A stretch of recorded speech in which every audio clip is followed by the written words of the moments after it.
حیدرآباد میں RTA حکام کی جانب سے پہلی مرتبہ ٹیکس کی ادائیگی کے بغیر چلائی جانے والی امپورٹڈ اور لگژری کاروں کے خلاف بڑے پیمانے پر کارروائی کی گئی۔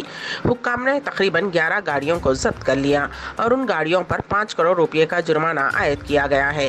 ان گاڑیوں کے خلاف چلائی گئی خصوصی مہم کے لیے 40 ٹیمیں تشکیل دی گئی تھیں اور کل اچانک تنقیح کی گئی۔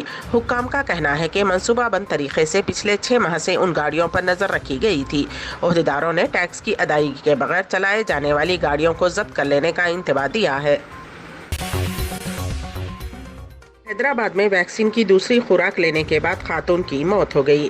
پرانے شہر کے چھتری ناکا اوپوگوڑا کی ساکن 50 سالہ پشپا پنٹما نے ہفتے کی شام کورونا سے بچاؤ کے لیے دیے جانے والے ویکسین لینے کے لیے گھوڑے کی خبر کے علاقے میں ویکسینیشن سینٹر پر پہنچی اور کووی شیلڈ ویکسین کی دوسری خوراک لینے کے کچھ دیر بعد چکر محسوس کی، جس کی وجہ سے اس خاتون کو آدھے گھنٹے تک ڈاکٹرز کی نگرانی میں رکھا گیا، جس کے بعد اسے علاج کے لیے دواخانہ لے جایا گیا جہاں اس خاتون کی موت ہو گئی۔ اس خاتون کی لڑکی کا کہنا ہے کہ ان کی والدہ ویکسین لینے سے قبل صحت مند تھیں۔ ویکسین لینے کے بعد ہی ان کی طبیعت بگڑ گئی اور ان کی موت واقع ہو گئی ہے۔ کہ آصف نگر پولیس اسٹیشن کی عمارت کی دوسری منزل سے ایک شخص نے چھلانگ لگا کر خودکشی کی کوشش کی۔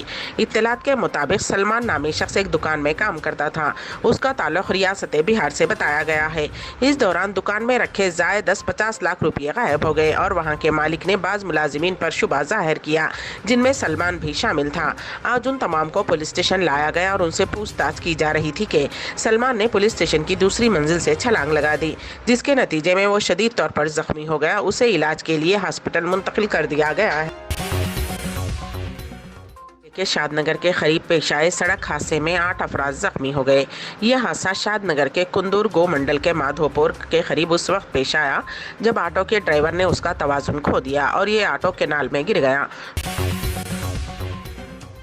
افغانستان میں غیر متوقع طور پر طالبان نے مکمل طور پر ملک پر قبضہ کر لیا ہے، جس کے بعد صدر افغانستان اشرف غنی نے استعفیٰ پیش کرتے ہوئے ملک چھوڑ کر چلے گئے۔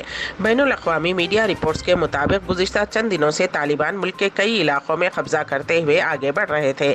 اتوار کو دارالحکومت کابل میں بھی طالبان نے مکمل طور پر قبضہ کر لیا۔ اس کے ساتھ ہی صدر اشرف غنی ملک چھوڑ کر چلے گئے۔ بتایا جاتا ہے کہ اشرف غنی نے طالبان کو حکومت منتقل کرنے کا فیصلہ کرتے ہوئے ملک چھوڑ دیا ہے۔ بتایا گیا ہے کہ صدارتی محل میں طالبان کو حکومت حوالے کرنے کے سلسلے میں بات چیت شروع ہو گئی ہے۔ سیاسی تجربہ نگاروں کا کہنا ہے کہ امریکی صدر جو بائیڈن کی جانب سے 11 ستمبر تک امریکی فوج کو افغانستان سے واپس طلب کر لینے کے اعلان سے طالبان کی ہمت افزائی ہوئی ہے اور امریکی صدر کے اس اعلان سے افغانستان کی فوج کے حوصلے پست ہو گئے، جس کا فائدہ اٹھاتے ہوئے طالبان نے گزشتہ چند دنوں سے ملک کے کئی علاقوں پر قبضہ کرنے شروع کر دیے ہیں۔ طالبان کے قبضے کے بعد افغانستان کے دارالحکومت کابل کے بین الاقوامی ہوائی اڈے سے تجارتی پروازیں دوبارہ بحال ہو گئی ہیں۔ پینٹاگن کے ترجمان کے مطابق امریکی افواج نے اب ہوائی اڈے پر فضائی ٹریفک کنٹرول کی ذمہ داری سنبھال لی ہے، جسے افغان ہم منصبوں کی حمایت حاصل ہے۔ تجارتی پروازیں جاری ہیں، البتہ اس میں کچھ تاخیر ہو رہی ہے۔ اتوار کو طالبان کابل میں داخل ہوئے، جس کے بعد صدر اشرف غنی نے اپنے استعفیٰ کا اعلان کرتے ہوئے ملک چھوڑ دیا۔ افغانستان پر طالبان کے مکمل کنٹرول کے بعد دارالحکومت کابل میں اتوار سے افراتفری کا ماحول پیدا ہو گیا ہے۔ صدر اشرف غنی کے ملک چھوڑ کر چلے جانے اور کئی وزراء کے استعفاؤں کے بعد کئی افراد ملک چھوڑ کر چلے جانے کی کوشش شروع کر دی ہے۔ اسی کوشش میں اتوار کی رات سینکڑوں افراد کابل میں واقع حامد کرزئی ایئرپورٹ میں داخل ہو گئے تاکہ وہ کسی محفوظ ملک منتقل ہو سکیں۔ ایئرپورٹ پر سینکڑوں افراد، جن میں خواتین اور بچے بھی شامل تھے، ایئرپورٹ کے رن وے پر رکھے گئے طیاروں میں چڑھنے لگے۔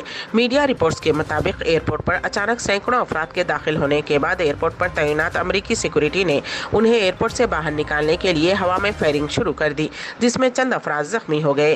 پیر کی صبح تک بھی سینکڑوں افراد ایئرپورٹ پر ہی قیام کیے ہوئے تھے۔ کئی خاندان گھر دار چھوڑ کر سونا چاندی نقد رقم لے کر ایئرپورٹ پہنچ رہے ہیں۔ انہیں خوف ہے کہ طالبان کی حکومت میں وہ ملک میں نہیں رہ سکتے۔ دنیا کے 64 ممالک نے ایک مشترکہ بیان پر دستخط کیے ہیں جس میں طالبان کے قبضے کے بعد افغانستان چھوڑنے کے خواہش مندوں کی محفوظ اور منظم روانگی کا مطالبہ کیا گیا ہے۔ کینیڈا، فرانس، جرمنی اور برطانیہ بشمول 64 ممالک نے مشترکہ بیان پر دستخط کیے ہیں۔ بیان میں کہا گیا ہے کہ سیکورٹی کی بگڑتی ہوئی صورتحال کو دیکھتے ہوئے ہم غیر ملکی شہریوں اور افغانوں کی محفوظ اور منظم طریقے سے روانگی کو محفوظ بنانے اور ان کا احترام کرنے کے لیے کام کر رہے ہیں۔ وہ لوگ جن کے ہاتھ میں طاقت اور اختیارات ہیں وہ افغانستان میں انسانی جان و مال کے تحفظ اور سول آرڈر کی فوری بحالی کے لیے ذمہ دار اور جوابدہ ہیں۔